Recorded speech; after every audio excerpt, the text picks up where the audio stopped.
मित्रों नमस्कार। स्वागत है आप सभी का सोहन इंस्टीट्यूट के ऑनलाइन क्लास में। सुपर टेट और यूपी टेट के लिए हिंदी की महत्वपूर्ण प्रैक्टिस को लेकर एक बार पुनः उपस्थित हैं आप सभी के सामने। आइए क्लास को शुरू करें। इससे पहले आप सभी लोग क्लास को शेयर कर देंगे अपने मित्रों में। आइए शुरू करते हैं। पहला क्वेश्चन देखिए स्क्रीन पर है आपके। आचार्य रामचंद्र शुक्ल ने आदिकाल को क्या संज्ञा दी है? चलिए पहले प्रश्न के लिए आप सभी उत्तर करेंगे कि आचार्य रामचंद्र शुक्ल ने जो है आदिकाल को क्या नाम दिया है।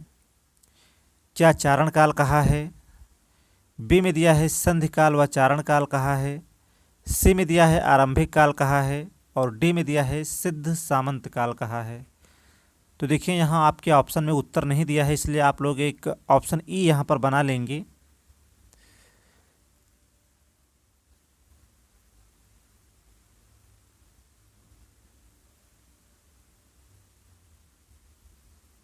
चलिए अब आप लोग उत्तर करेंगे। तो देखिए चारण काल कहा है आदिकाल को जॉर्ज ग्रियर्सन ने, और संधि काल व चारण काल दोहरा नामकरण किया है रामकुमार वर्मा ने, और आदिकाल को आरंभिक काल कहा है मिश्र बंधु ने, और सिद्ध सामंत काल नाम दिया है आदिकाल को राहुल सांकृत्यायन ने। जबकि आचार्य रामचंद्र शुक्ल ने जो है आदिकाल को क्या कहा है, तो वीरगाथा काल कहा है। सही उत्तर होगा ऑप्शन नंबर ई। आइए दूसरे प्रश्न पर चलेंगे।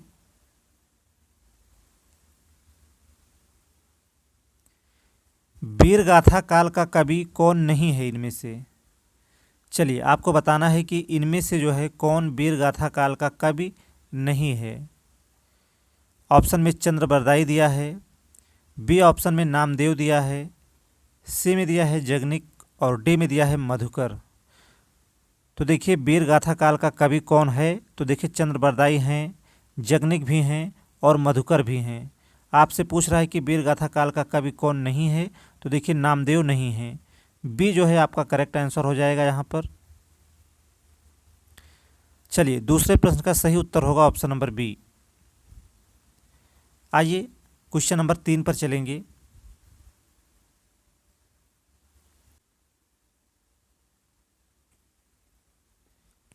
अतीत के चलचित्र के रचयिता कौन हैं? जयशंकर प्रसाद, सूर्यकांत त्रिपाठी निराला, महादेवी वर्मा या फिर सुमित्रा नंदन पंत। देखिए अतीत के चलचित्र के रचयिता हैं महादेवी वर्मा। आपका सही उत्तर होगा ऑप्शन नंबर सी।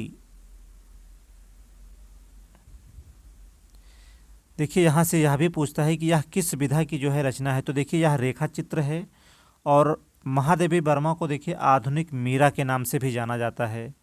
तीसरे प्रश्न का सही उत्तर होगा ऑप्शन नंबर सी। आइए क्वेश्चन नंबर 4 पर चलेंगे। आंचलिक रचनाएं किससे संबंधित हैं? आंचलिक रचनाएं जो है किससे संबंधित हैं?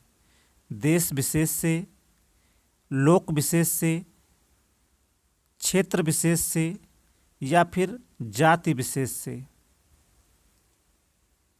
देखिए आंचलिक रचनाएं जो हैं संबंधित हैं क्षेत्र विशेष से। सी आपका जो है करेक्ट आंसर होगा यहाँ पर।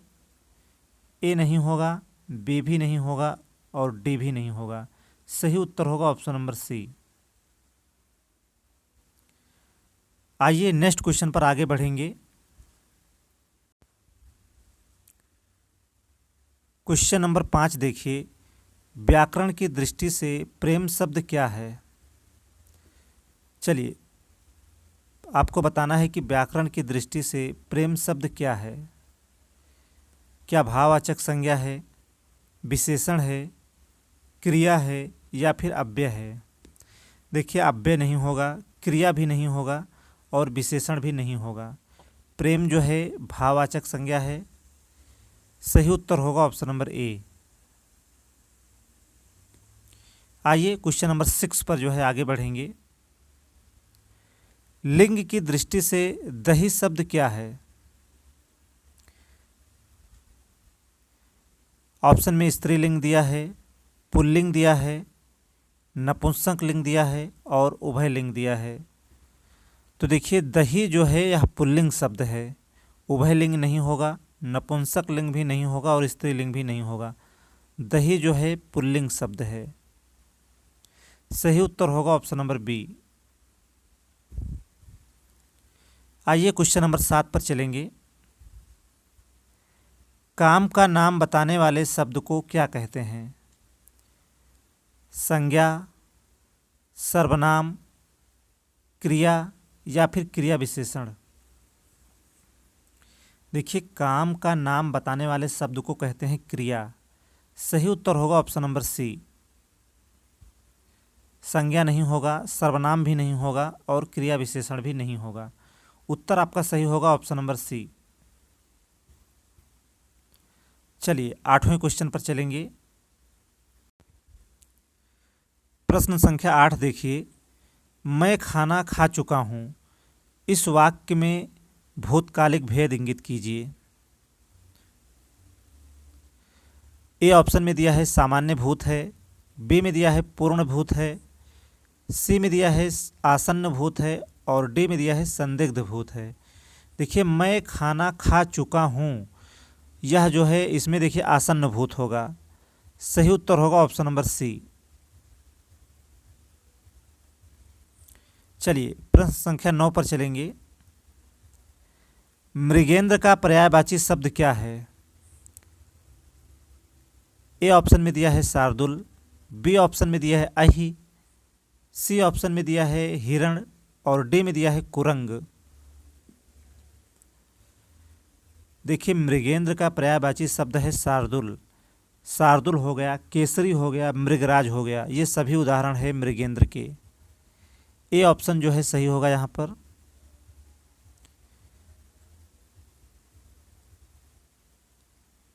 चलिए क्वेश्चन नंबर 10 पर चलेंगे। तारणी का पर्यायवाची शब्द क्या है? चलिए तारण शब्द का पर्यायवाची शब्द क्या होगा? कई बार जो है यह प्रश्न आपके एग्जाम में आया हुआ है।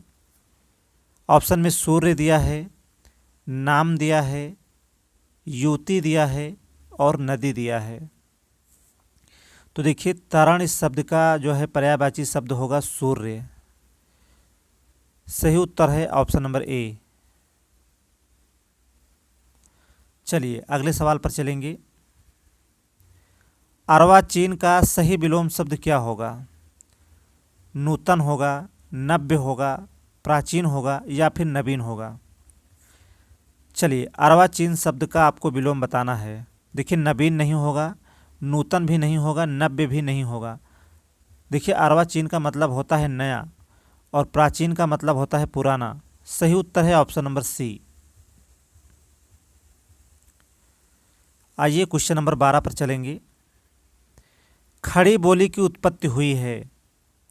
ऑप्शन ए में दिया है मागधी अपभ्रंश से, बी ऑप्शन में दिया है सौर सेनी अपभ्रंश से, ऑप्शन सी में दिया है अर्ध मागधी अपभ्रंश से और डी में दिया है पैसाची अपभ्रंश से। चलिए खड़ी बोली की उत्पत्ति हुई है क्या मागधी अपभ्रंश से, सौर सेनी अपभ्रंश से, अर्धमागधी अपभ्रंश से या फिर पैसाची अपभ्रंश से? तो देखिए पैसाची अपभ्रंश से नहीं होगा, अर्धमागधी अपभ्रंश से भी नहीं होगा। आपका सही उत्तर होगा सौर सेनी अपभ्रंश से।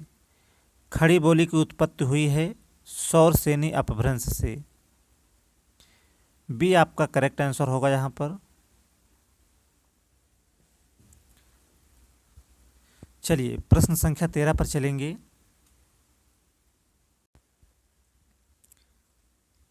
प्रश्न संख्या 13 देखिए।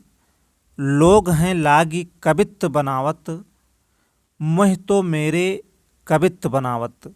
प्रस्तुत पंक्ति के रचयिता कौन हैं? देखिए यह पंक्ति भी जो है एग्जाम में बहुत आती है। कह रहा है कि लोग हैं लागी कवित्त बनावत, मुह तो मेरे कवित्त बनावत। प्रस्तुत पंक्ति के रचयिता कौन हैं? क्या केशवदास हैं, घनानंद हैं, भिखारी दास हैं या फिर पद्माकर हैं? चलिए यह पंक्ति जो है कई बार एग्जाम में पूछी जा चुकी है। देखिए लोग हैं लागी कवित्त बनावत, मुह तो मेरे कवित्त बनावत। इस पंक्ति के जो है रचयिता हैं घनानंद। बी जो है आपका करेक्ट आंसर होगा यहाँ पर। केशवदास नहीं होगा, भिखारी दास भी नहीं होगा और पद्माकर भी नहीं होगा। उत्तर आपका सही होगा ऑप्शन नंबर बी घनानंद। आइए क्वेश्चन नंबर 14 के क्रम में आगे बढ़ेंगे। इनमें से कौन भक्ति काल का कवि नहीं है? चलिए क्वेश्चन नंबर 14 देखिए। इनमें से कौन भक्ति काल का कवि नहीं है? ऑप्शन में नाभादास दिया है, रसखान दिया है, नंददास दिया है और अमीर खुसरो दिया है। तो देखिए नाभादास, रसखान और नंददास ये तीनों जो हैं भक्ति काल के कवि हैं, जबकि अमीर खुसरो जो हैं भक्ति काल के कवि नहीं हैं, ये जो हैं आदि काल के कवि हैं। इसलिए आपका सही उत्तर होगा ऑप्शन नंबर डी। आइए क्वेश्चन नंबर 15 पर चलेंगे। चलिए प्रश्न संख्या 15 देखिए। आषाढ़ का एक दिन नाटक के रचयिता कौन हैं? देखिए आषाढ़ का एक दिन यह नाटक है, इसके रचयिता कौन हैं? ए ऑप्शन में दिया है सेठ गोविंद दास, बी ऑप्शन में दिया है भीष्म साहनी, सी में दिया है मोहन राकेश और डी में दिया है लक्ष्मी नारायण लाल। तो देखिए आषाढ़ का एक दिन यह नाटक है मोहन राकेश का। सी उत्तर आपका सही उत्तर होगा यहाँ पर। चलिए क्वेश्चन संख्या 16 पर चलेंगे।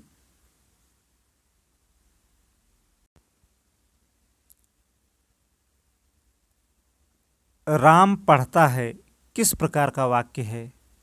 क्या यह सरल वाक्य है? बी में दिया है संयुक्त वाक्य है, सी ऑप्शन में दिया है मिश्रित वाक्य है और डी में दिया है इनमें से कोई नहीं। देखिए राम पढ़ता है यह सरल वाक्य है। प्रश्न नंबर 16 का सही उत्तर होगा ऑप्शन नंबर ए। देखिए जिन वाक्यों में एक उद्देश्य और एक विधेय होता है उन्हें जो है सरल या साधारण वाक्य कहते हैं। सही उत्तर है ऑप्शन नंबर ए। चलिए क्वेश्चन संख्या 17 पर चलेंगे। टस से मस न होना मुहावरे का क्या अर्थ होगा? ए ऑप्शन में दिया है कठोर हृदय होना, बी ऑप्शन में दिया है अनुनय विनय से न पसीजना, ऑप्शन सी में दिया है जगह न बदलना और डी में दिया है धैर्य पूर्वक सहन करना। चलिए उत्तर करिए आप सभी प्रश्न संख्या 17 के लिए। टस से मस न होना मुहावरे का अर्थ है अनुनय विनय से न पसीजना। करेक्ट आंसर होगा ऑप्शन नंबर बी। जगह न बदलना यह नहीं होगा, धैर्यपूर्वक सहन करना यह भी नहीं होगा और कठोर हृदय होना यह भी नहीं होगा। टस से मस न होना मुहावरे का अर्थ है अनुनय विनय से न पसीजना। चलिए बी जो है करेक्ट आंसर होगा यहाँ पर। तीन लोक से मथुरा न्यारी इस लोकोक्ति का क्या अर्थ होगा? तीन लोक से मथुरा न्यारी इस लोकोक्ति का क्या अर्थ होगा? ए ऑप्शन में दिया है बहुत सुंदर होना, ऑप्शन बी में दिया है दूर की वस्तु सुंदर लगना, सी ऑप्शन में दिया है जरूरत से ज़्यादा बड़ाई करना, डी में दिया है कृष्ण भक्त होना। देखिए तीन लोक से मथुरा न्यारी इस लोकोक्ति का आपको अर्थ बताना है। तो देखिए बहुत सुंदर होना यह नहीं होगा, दूर की वस्तु सुंदर लगना यह भी नहीं होगा और कृष्ण भक्त होना यह भी नहीं होगा। तीन लोक से मथुरा न्यारी इस लोकोक्ति का अर्थ है जरूरत से ज़्यादा बड़ाई करना। सी उत्तर जो है आपका करेक्ट आंसर होगा यहाँ पर। चलिए क्वेश्चन नंबर 18 का सही उत्तर है ऑप्शन नंबर सी।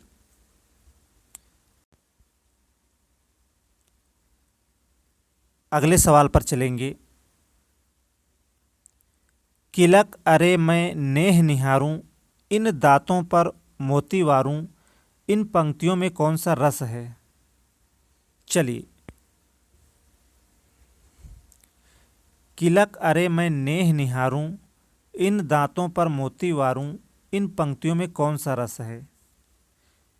ऑप्शन में दिया है वीर रस, बी में दिया है शांत रस, सी में दिया है वात्सल्य रस और डी में दिया है हास रस।